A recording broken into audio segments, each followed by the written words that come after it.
Listo, muchachos, entonces vamos a hacerle a esta moto una revisión. Vamos a escucharla. Oigan ese sonido, oigan. Puro sonido como de cadenilla. Voy a empezar chequeando aquí el tensor. A ver si es que no está haciendo la función antes de desarmar todo.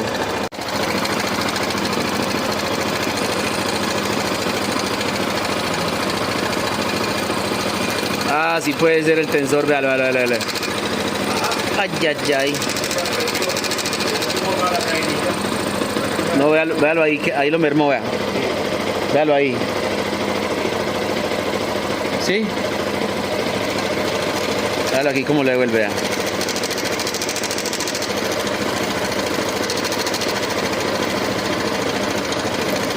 Vamos a tensionar.